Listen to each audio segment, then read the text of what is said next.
this is Venus Brown. I am back with another live read from the Testaments from the Testaments by Margaret Atwood. We'll be reading chapters 5 and 6 today. The chapter 5 is going to be the end of part 2, The Precious Flower. And we're going to see if you have been following along or you've read the book, Agnes, the person that is actually represented in the Testaments in part 2, is noticing that her mom is in bed resting a lot, but she does not realize why. And she is about to find out in this coming chapter. And chapter 6 is going to deal a little bit more with Aunt Lydia. So let's go ahead and chapter 6 is the first chapter in part 3 called Hymn. All right, so let's go ahead and go to the reading section. All right, and we'll start chapter 5. You have probably guessed what I am going to tell you next, and it is not at all happy. My mother was dying. Everyone knew except me. I found out from Shunammite, who said she was my best friend. We weren't supposed to have best friends. It wasn't nice to form closed circles, said Aunt Esty. It made other girls feel left out. And we should all be helping one another be the most perfect girls we could be. Aunt Vidalia said that the best friends led to whispering and plotting and keeping secrets. And plotting and secrets led to disobedience to God. And disobedience led to rebellion. And girls who were rebellious became women who were rebellious. And a rebellious woman was even worse than a rebellious man, because rebellious men became traitors. But rebellious women became adulteresses. So in this, they're looking at adultery as being a higher level sin than treachery, which is kind of funny. Like the Bible itself tries to say that like all sin is kind of equal, that there is no one sin higher than the other. I mean, they do sometimes say that certain things are an abomination and stuff like that, but for the most part, they try to give you this message that all sins are evil and all sins are terrible. They're all like terrible heavyweight. But we all know that even in the Bible, they claim certain sins to be more sinful than others. And the idea that you would consider adultery as a bigger sin than treachery, I find telling, but okay. Then Becca spoke up in her mouse voice and asked, "What is an adulteress?" We girls were all surprised, because Becca so seldom asked any questions. Her father was not a commander like our fathers. He was only a dentist, the very best dentist, and our families all went to him, which was why Becca was allowed into our school. But it did mean the other girls looked down on her and expected her to defer to them. Becca was sitting beside me. She always tried to sit beside me if Shunammite did not shoulder her away, and I could feel her trembling. I was afraid that Aunt Vidalia would punish her for being impertinent. But it would have been hard for anyone, even Aunt Vidalia, to accuse her of impertinence. Shunammite whispered across me at Becca. Don't be stupid. Aunt Vidalia smiled, as much as she ever did, and said she hoped Becca would never find that out through personal experience, since those who did become adulteresses would end up being stoned or else hanged by their neck with a sack over their heads. Aunt Este said there was no need to frighten the girls unduly, and then she smiled and said that we were precious flowers, and whoever heard of a rebellious flower? We looked at her, making our eyes as round as possible, as a sign of our innocence, and nodding to show we agreed with her. No rebellious flowers here. So, so they're talking about these adulteresses and how they'll get hanged. They don't mention that if they are fertile women, they might not get hanged. That's where these handmaids are coming from. But they haven't exactly explained that to the girls. There's lots of things they like to leave out with their explanations of why everything is a certain way. Um, but like, also the things that they consider adultery versus what's not adultery. If you were married before and you end up married again to somebody else, that's adultery, according to them.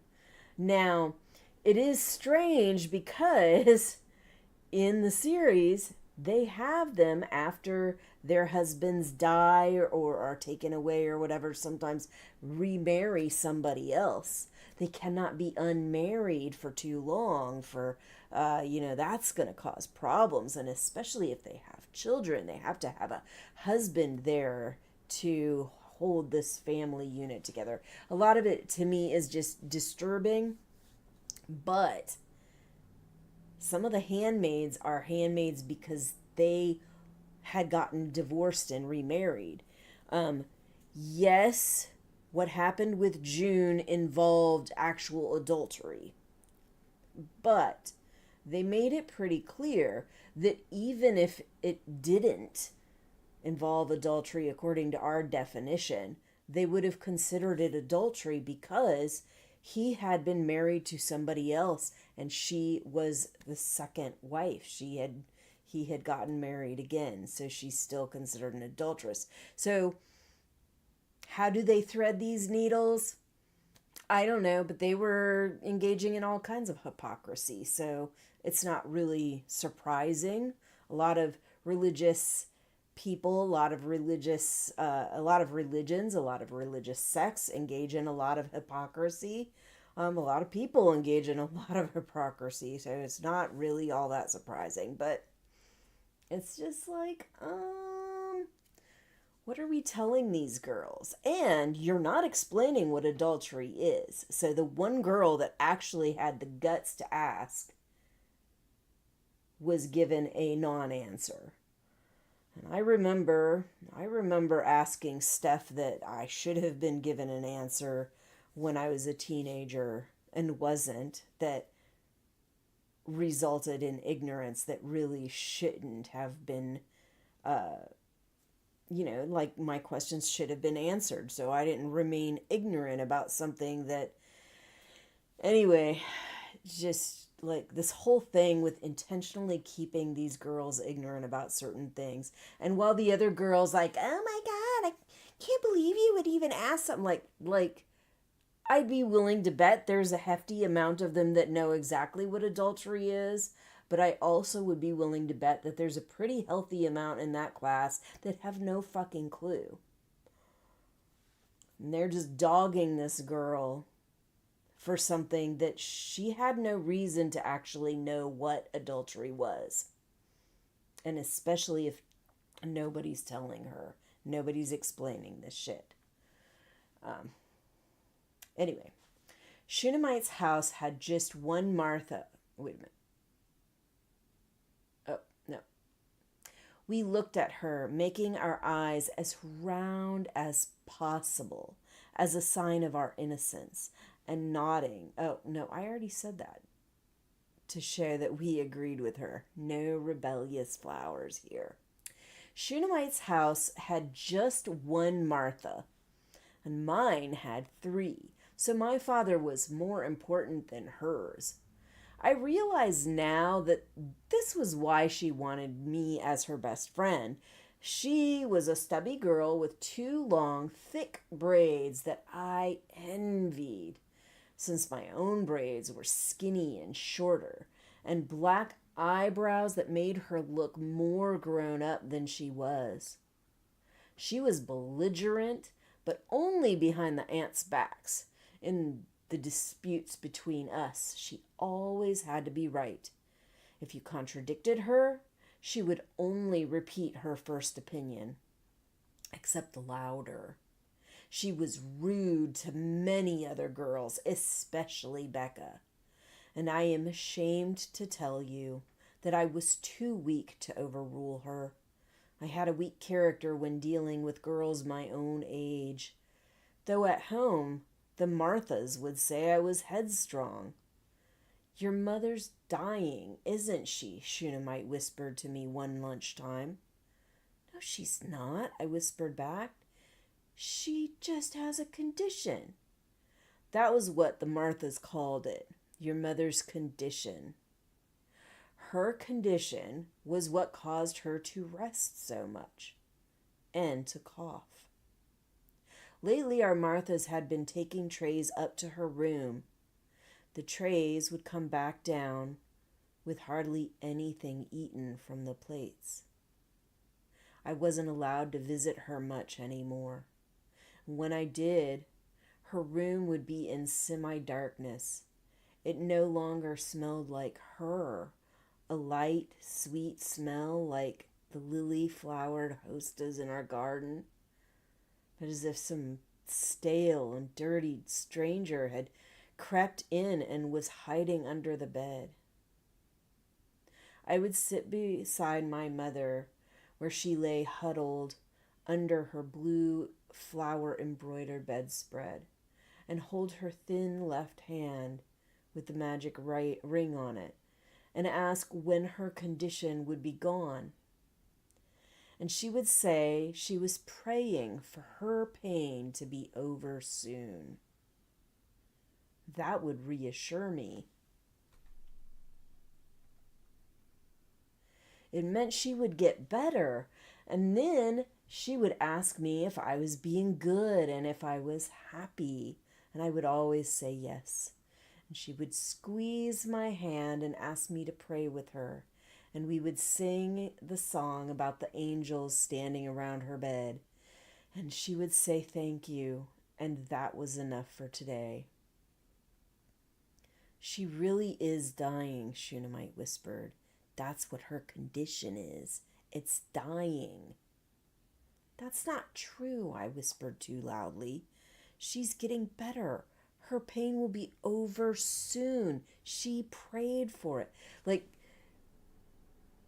she is a young girl, but oh my God, she prayed for her pain to be over soon. And she's been in pain this long.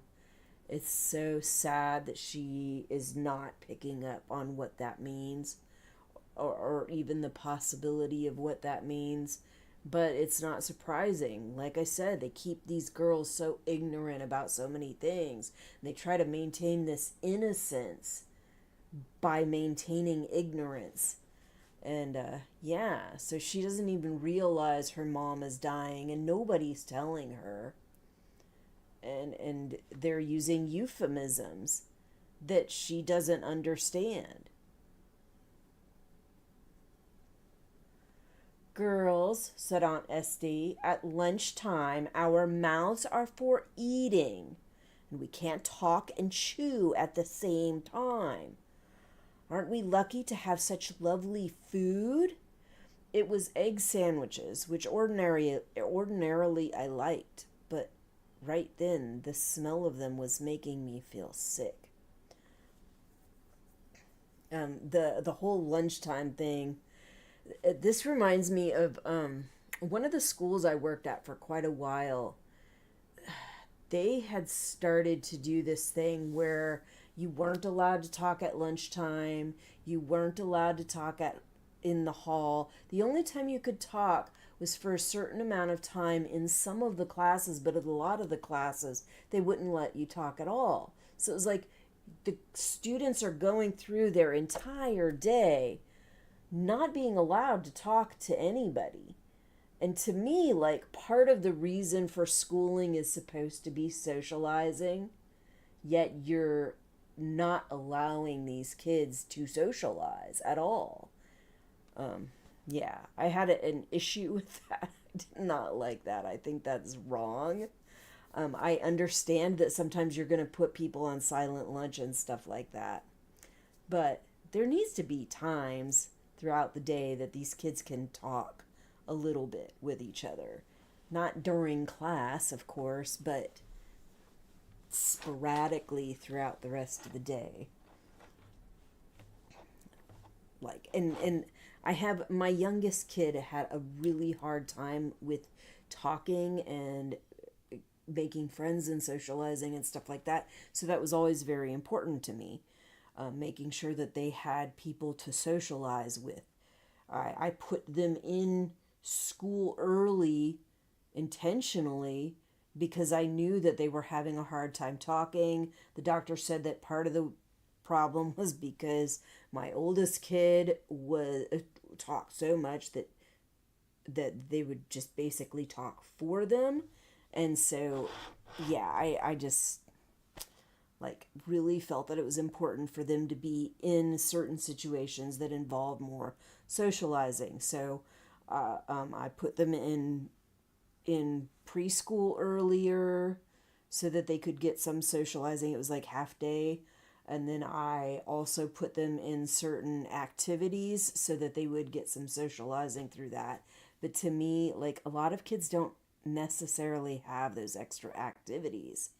They don't necessarily have kids around the neighborhood to play with. When my kids were growing up around here, there were very few kids around the neighborhood that would actually come and play. Like, so the only way that you got your kids out playing with other people is to actually arrange play dates with people they know.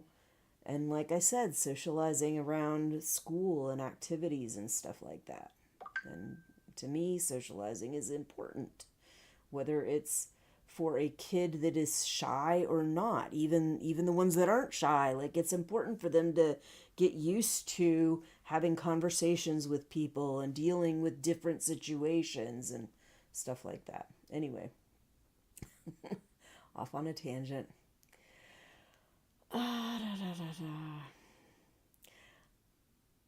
I heard it from my Martha, Shunammite whispered when Aunt Estie's attention was elsewhere. And your Martha told her, so it's true. Which one? I said.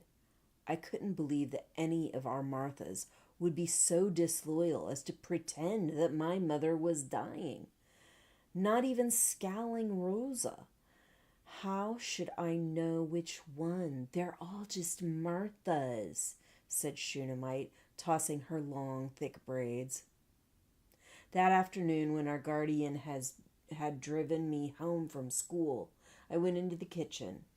Zilla was rolling pie dough. Vera was cutting up a chicken. Excuse me. There was a soup pot simmering on the back of the stove, and the extra chicken parts would go into it, and any vegetable scraps and bones.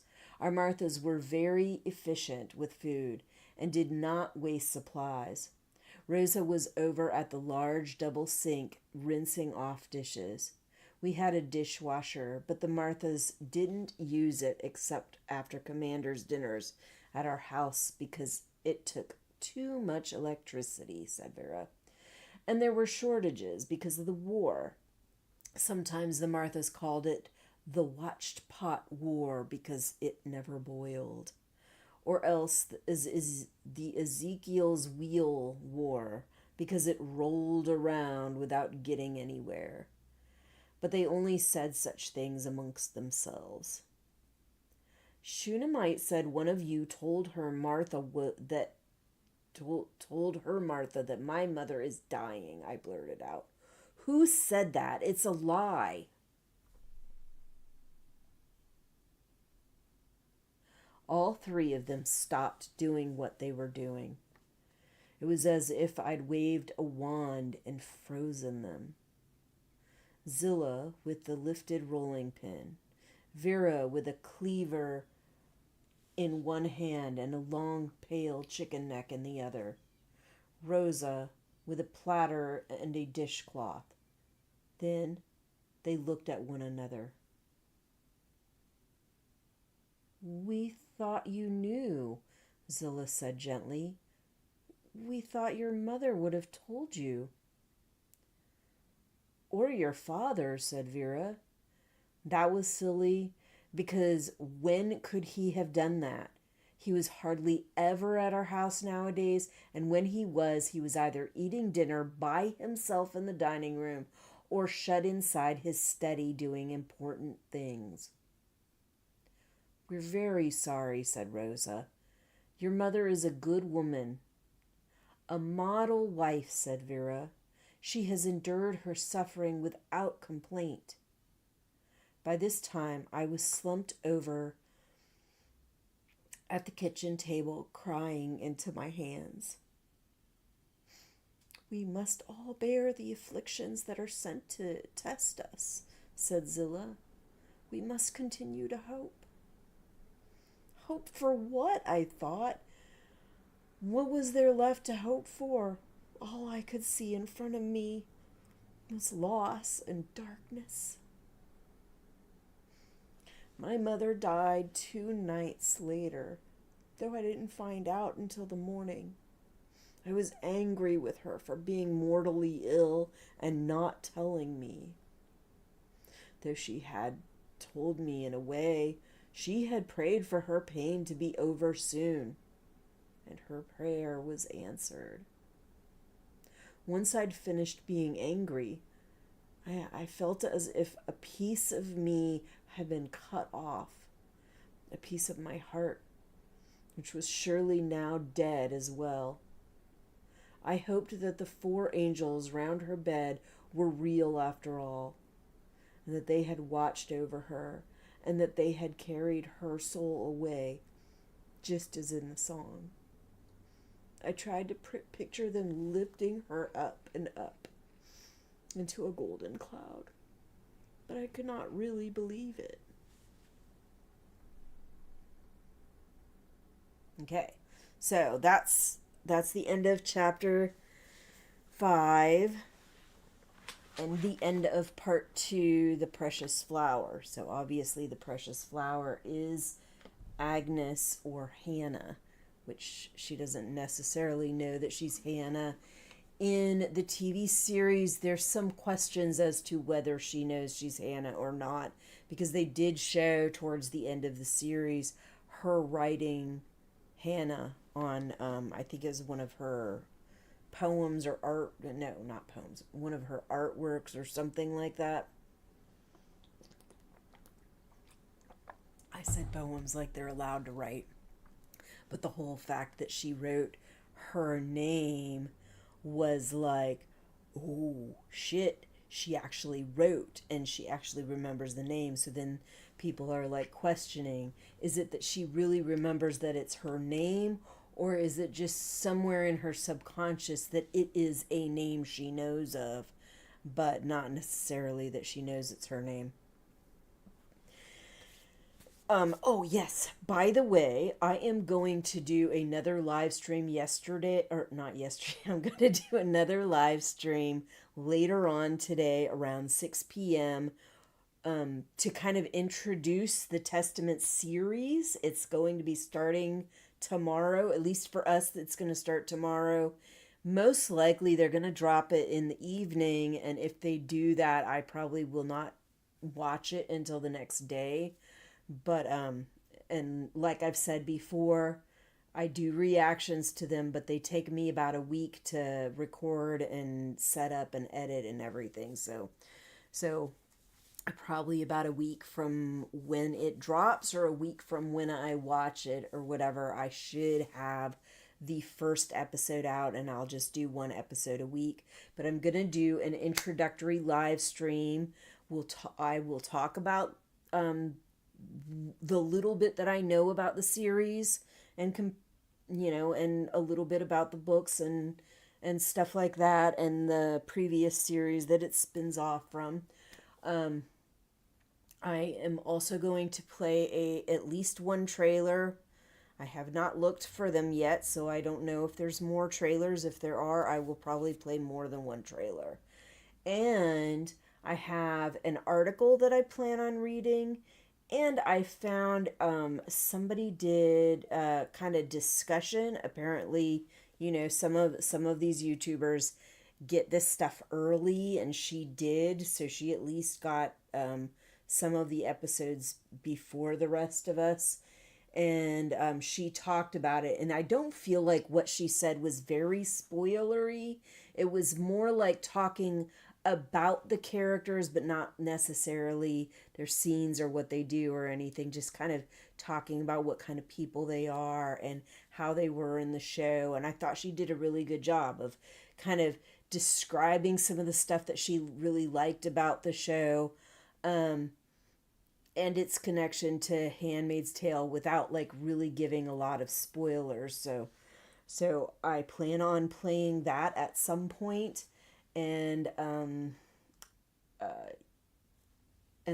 I have an article about the Testaments from earlier on. I think it was towards the end of the Handmaid's Tale series that some interviews had been done, and the article is rooted from those interviews. So I am going to be reading that. I haven't decided yet whether I'm going to play that video of the YouTuber or whatever first, or if I'm going to read the article first, because those are going to be the longest things.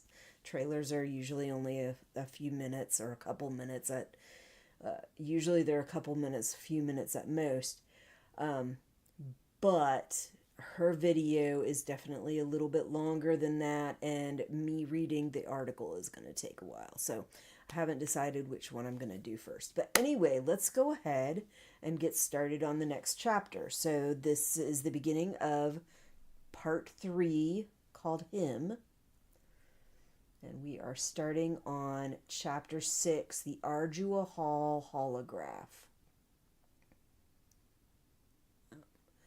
Readying myself, and this is Aunt Lydia again. Readying myself for bed last night, I unpinned my hair, what is left of it. In one of my bracing homilies to our aunts some years ago, I preached against vanity, which creeps in despite our strictures against it. Life is not about hair, I said then, only half jocularly, which is true, but it is also true that hair is about life. It is the flame of the body's candle, and as it dwindles, the body shrinks and melts away. I once had enough hair for a top knot in the days of top knots, for a bun in the age of buns. But now my hair is like our meals here at Ardua Hall, sparse and short. The flame of my life is subsiding, more slowly than some of those around me might like, but faster than they may realize. I regarded my reflection. The inventor of the mirror did few of us any favors. We must have been happier before we knew what we looked like. It could be worse, I told myself. My face betrays no sign of weakness. It retains its leathery texture, its character-bestowing mole on the chin, its etching of familiar lines. I was never frivolously pretty, but I was once handsome. That can no longer be said. Imposing is the best that might be ventured. How will I end, I wondered. Will I live to a gently neglected old age, ossifying by degrees? Will I become my own honored statue? Or will the regime and I both topple and my stone replica along with me, to be dragged away and sold off as a curiosity, a lawn ornament, a chunk of gruesome kitsch? Or will I be put on trial as a monster and then executed by firing squad and dangled from a lamppost for public viewing? Will I be torn apart by a mob and have my head stuck on a pole and paraded through the streets to merriment and jeers? I have inspired sufficient rage for that. Right now, I still have some choice in the matter. Not whether to die, but when and how. Isn't that a freedom of a sort? Oh, and who to take down with me? I have made my list. I am well aware of how you must be judging me, my reader.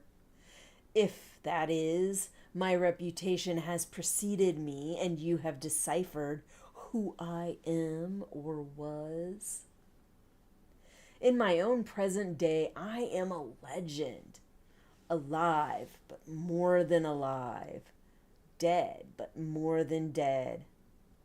I am a framed head that hangs at the backs of classrooms of the girls exalted enough to have classrooms.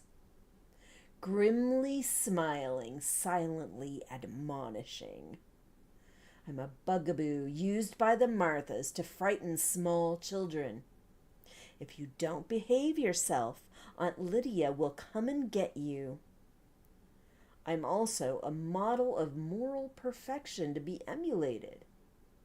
What would Aunt Lydia want you to do? And a judge and arbiter in the misty inquisition of the imagination. What would Aunt Lydia have to say about that? I've become swollen with power, true, but also nebulous with it, formless, shape-shifting. I am everywhere and nowhere. Even in the minds of commanders, I cast an unsettling shadow. How can I regain myself? How to shrink back to normal size, the size of an ordinary woman? But perhaps it is too late for that.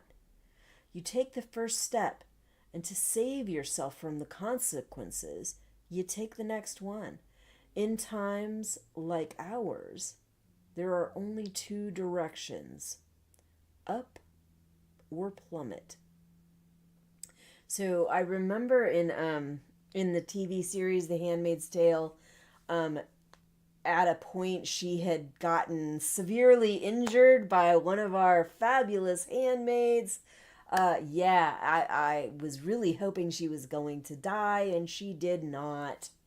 But as she was getting better, as she was going through recovery and everything, she thought she would be able to get like back into her position taking care of these handmaids. And at first they were not having it. So she had to like really work at trying to get herself in a position where she could continue, because they were talking about sending her off to retirement, wherever aunts go to retire. And she did not like that idea at all. So, yeah. One of the things that I noticed between both the TV series and these books is like Aunt Lydia's almost narcissism. And in the books, in this book in particular, she is supposed to be one of the good guys. But we don't see it at first. We will see it later. But some of the stuff she says, I'm just like, oh my God, she sounds so narcissistic. And it's coming across in this chapter, I think. And you definitely see it in the TV series and in Handmaid's Tale. Like, she definitely is a little full of herself. But there's other stuff underlying that we don't know about. And I think she's going to talk a little bit about it in this. Today was the first full moon after March 21st. Elsewhere in the world, lambs are being slaughtered and eaten. Easter eggs, too, are consumed for reasons having to do with Neolithic fertility goddesses nobody chooses to remember. So, and Easter just ended yesterday. No, the day before. The day before yesterday. So, yeah. Well, we still got some Easter eggs in the fridge that I have been very slowly eating, and some of the rest of my family has been slowly eating, but there's still quite a few left in there. I will probably make some deviled eggs with the remainder of them soon, but I think I'll get at least one more whole egg before I do that. Here at Ardua Hall, we skip the lamb flesh, but we have kept the eggs. As a special treat, I allow them to be dyed. Baby pink and baby blue. You have no idea what delight this brings to the aunts and supplicants assembled in the refectory for supper. Our diet is monotonous, and a little variation is welcome, even if only a variation in color.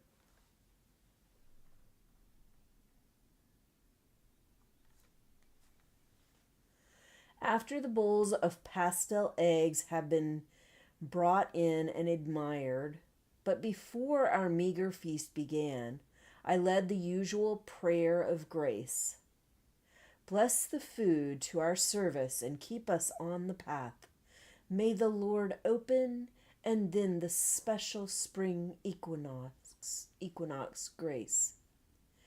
As the year unfolds into spring, may our hearts unfold. Bless our daughters, bless our wives, bless our aunts and supplicants, bless our pearl girls in their mission work beyond our borders. And may fatherly grace be poured out upon our fallen handmaid sisters and redeem them through the sacrifice of their bodies and their labor according to his will. And bless baby Nicole, stolen away by her treacherous handmaid mother and hidden by the godless in Canada. And bless all the innocents she represents, doomed to be raised by the depraved. Our thoughts and prayers are with them. May our baby Nicole be restored to us, we pray. May grace return her. Per ardua cum estris. Amen. So, like, these people, this is well into her. Well, she's a teenager now. She's a teenager now, and they're still calling her baby Nicole and praying for her return as if she's still a baby. Craziness. But that is how they can keep the story going and make a big deal about it. But yeah, we'll hear more in a bit. It pleases me to have concocted such a slippery motto. Is ardua difficulty or female progenitive labor? Does estrus have to do with hormones or with pagan rites of spring? The denizens of the Ardua Hall neither know nor care. They are repeating the right words in the right order and thus are safe. Then there is baby Nicole. As I prayed for her return, all eyes were focused on her picture hanging on the wall behind me. So useful, baby Nicole. She whips up the faithful. She inspires hatred against our enemies. She bears witness to the possibility of betrayal within Gilead and to the deviousness and cunning of the handmaids who can never be trusted. Nor is her usefulness at an end, I reflected. In my hands, should she end up there, baby Nicole would have a brilliant future. Such were my thoughts during the closing hymn, sung in harmony by our trio of young supplicants. Their voices were pure and clear, and the rest of us listened with rapt attention. Despite what you may have thought, my reader, there was beauty to be had in Gilead. Why would we not have wished for it? We were human, after all. I see that I have spoken of us in the past tense. The music was an old psalm melody, but the words were ours. Under his eye our beams of truth shine out. We see all sin. We shall observe you at your goings out, your comings in. From every heart we wrench the secret vice. In prayers and tears decree the sacrifice. Sworn to obey, obedience we command. We shall not serve. To duties harsh we lend a willing hand. We pledge to serve. We all idle thoughts, all pleasures we must quell. Self we renounce, in selfishness, in selflessness we dwell. In selfishness we dwell. Let's be real here, Aunt Lydia. Banal and without charm, those words. I can say that since I wrote them myself, but such hymns are not meant to be poetry. They are meant simply to remind those singing them of the high price they would pay for deviation from the set path. We are not forgiving towards one another's lapses here at Ardua Hall. After the singing, the festal munching began. I noted that Aunt Elizabeth took one more egg than was her share, and that Aunt Helena took one fewer, making sure that everyone noticed it. As for Aunt Vidalia, snuffling into her serviette, I saw her red-rimmed eyes flickering from one of them to the other, and then to me. What is she planning? Which way will the cat jump? After our little celebration, I made my nocturnal pilgrimage to the Hildegard Library at the far end of the hall, along the silent moonlit walk, and past my shadowy statue. I entered, I greeted the night librarian. I traversed the general section, where 3 of our supplicants were grappling with their recently acquired literacy. I walked through the reading room, for which a higher authorization is required, and where the Bibles brood in the darkness of their locked boxes, glowing with arcane energy. Then I opened a locked door and threaded my way through the bloodlines genealogical archives with their classified files. It's essential to record who is related to whom, both officially and in fact. Due to the handmaid system, a couple's child may not be biologically related to the elite mother or even to the official father, for a desperate handmaid is likely to seek impregnation however she may. It is our business to inform ourselves, since incest must be prevented. There are enough unbabies already. It is also the business of Ardua Hall to guard that knowledge jealously. The archives are the beating heart of Ardua Hall. Finally, I reached my inner sanctum, deep in the forbidden world, literature section. On my private shelves, I've arranged my personal selection of prescribed books, off limits to the lower ranks. Jane Eyre, Anna Karenina, Tess of the D'Urbervilles, Paradise Lost, Lives of Girls and Women. What a moral picnic each one of them would cause if set loose among the supplicants. Here I also keep another set of files, accessible only to a very few. I think of them as the secret histories of Gilead. All that festers is not gold, but it can be made profitable in non-monetary ways. Knowledge is power, especially discreditable knowledge. I am not the first person to have recognized this, or to have capitalized on it when possible. Every intelligence agency in the world has always known it.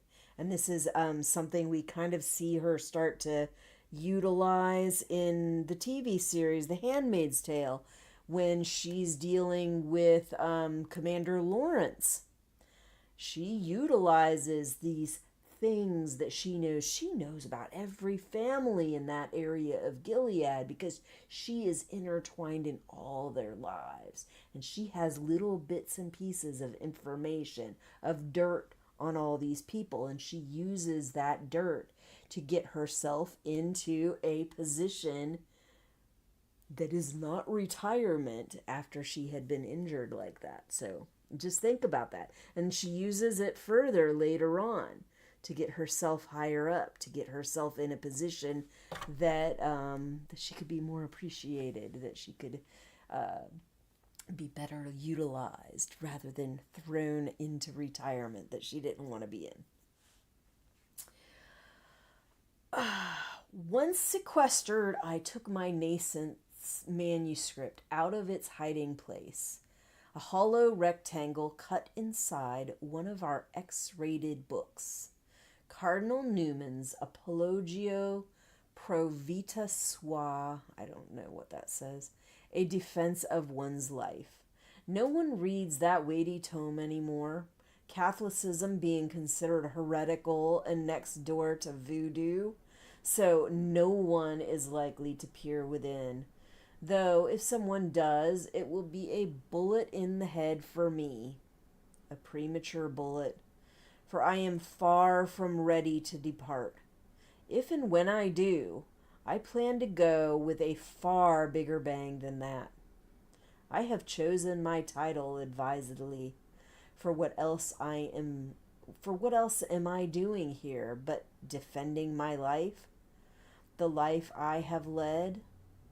The life I've told myself I had no choice but to lead.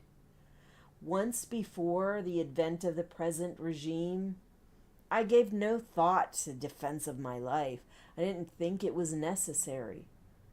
I was a family court judge, a position I'd gained through decades of hard-scrabble work and arduous professional climbing, and I had been performing that function as equitably as I could. I'd acted for the betterment of the world as I saw that betterment, within the practical limits of my profession. I'd contributed to charities. I'd voted in elections, both federal and municipal.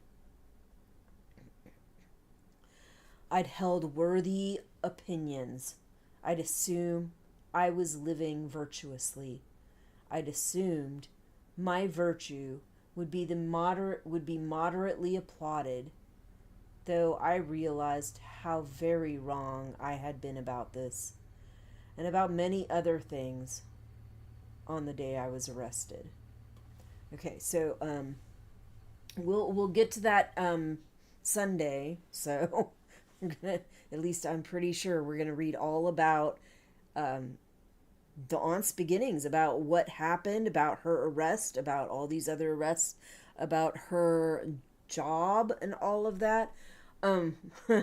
and I will say that there is one major difference in the books and the TV series, the Handmaid's Tale TV series. Her past life was as a teacher, but on this, her past life was as a judge. So just keep that in mind. Let me go here. All right. Probably should have done that earlier. But yeah, I mean, I'm assuming you noticed like the kind of just narcissistic, snarky comments she makes about herself. Um, she's trying to do things right. She's trying to make the best of her situation that she has in Gilead, but she is very prideful about it.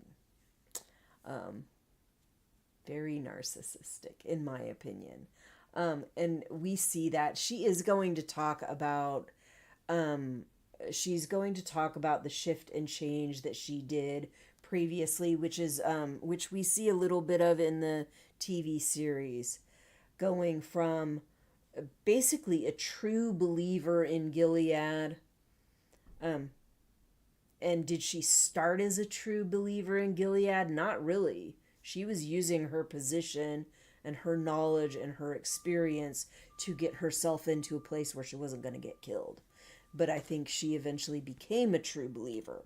And you see that in Handmaid's Tale. Like, she is like in it to win it. She believes that she is doing godly work for Gilead and that she's saving these girls. You're going to hear a little bit about that in here, but she does talk about how there is this shift, there is this change. She goes through things that show her that as much of a true believer as she was, she witnesses things that make her realize that even if Gilead was supposed to be this great thing that she thought it was going to be, a lot of people in there have made it corrupt. Um, Now, does that mean that she believes that the underlying ideas of Gilead are good? I don't know, but she at least figures out that there's so much corruption that it has basically rotted what she believed was a good thing about Gilead. And if you listen to some of the stuff that she says in The Handmaid's Tale, you can kind of piece together her beliefs and views as to why she thinks that Gilead is a good thing, at least at that time. But if you stuck with Handmaid's Tale to the end, you can also see where where shit happens that it starts to chip away at those ideas and beliefs. So, anyway, let's go to the end screen so I can show you my schedule. I put Testament live read on Sunday, Tuesday. I am going to be doing another Testament live stream, but this is going to be for the TV series later on today around 6 p.m. I'm going to introduce the TV series with a trailer. There is an art. I'll talk about it a little bit. I'll talk about some of the stuff from the books and the previous TV series and how this book relates to that, and how this TV series will relate to that, and the little bit that I know about the TV series. I have a trailer at least to show. I might have a couple trailers. I haven't really looked yet, but I know there's at least one major trailer. I have an article that I plan on reading, and I found YouTube content from somebody who actually got copies of at least the first couple episodes early. So she talks about the series, but she doesn't really give you a breakdown. It's not like a bunch of spoilers.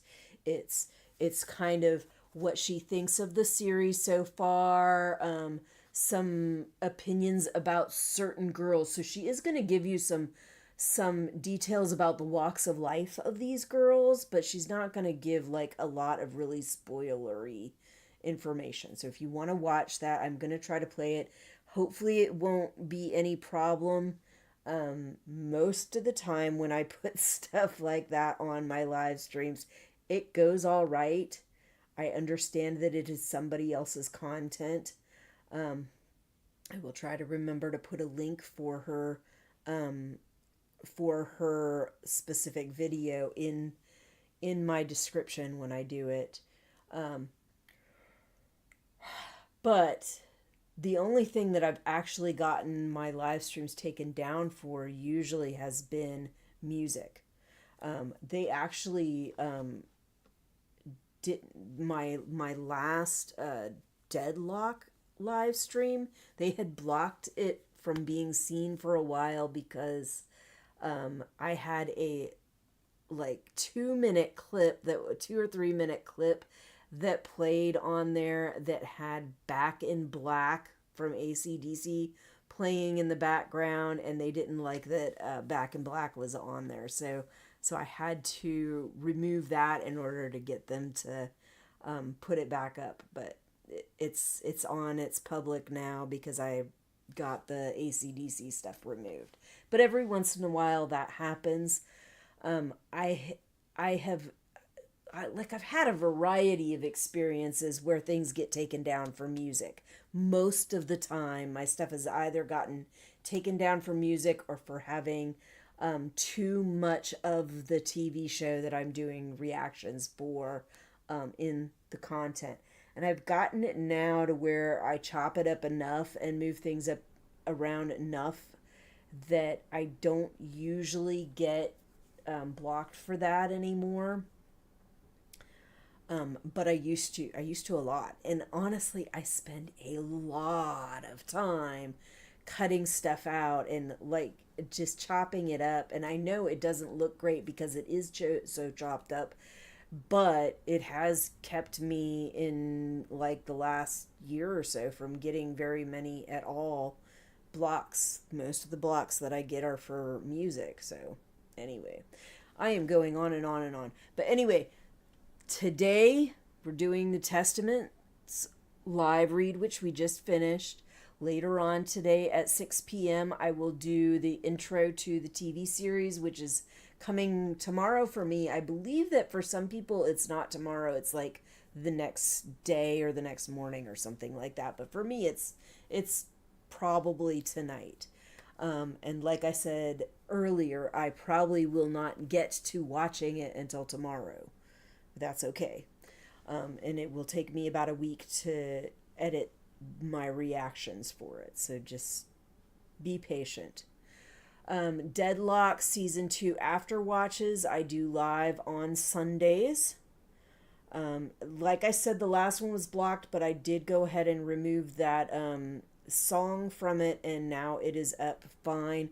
I did find that my Deadlock live streams, the sound is bad on them because for some reason a bunch of stuff that I was putting in the scenes was opening up a bunch of audio files on a whole bunch of my scenes. So like when I would switch from the starting soon scene to the live scene or to the scene where I watch stuff, like the music would be playing in the background when it was only supposed to play on my starting soon screen and my be back soon screen. So I had to go in there and remove a bunch of stuff so that it wasn't playing a whole bunch of different files all at the same time, and it wasn't the music also, even though I had it turned way down, was not down low enough. And when I was playing videos, that was really loud. So I need to adjust the volume on that. But I did go back through. I'm starting to go back through those live streams and try to edit them so the sound is better.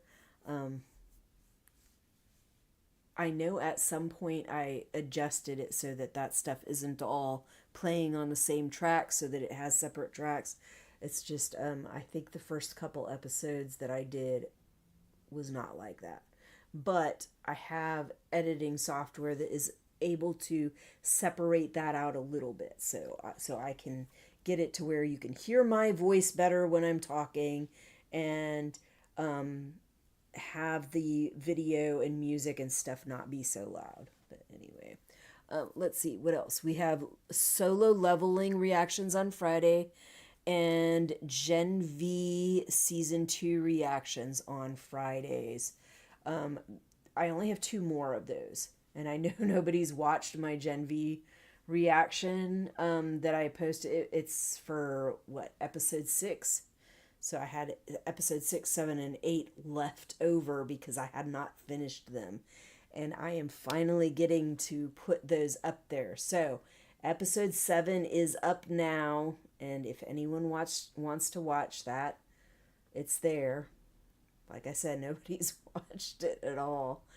And I realized, like, even when I first was doing the reactions for Gen V, like, hardly anybody was watching them. So it's just a reality. Sometimes that's the way it is. Anyway, that is all I've got for you. If you want to see my introduction to the Testament TV series, which will be on Hulu, I don't know what time, but it's supposed to be sometime today, at least Eastern time. So, so I will be doing that tonight around 6 p.m. I'll see you when I see you. Bye.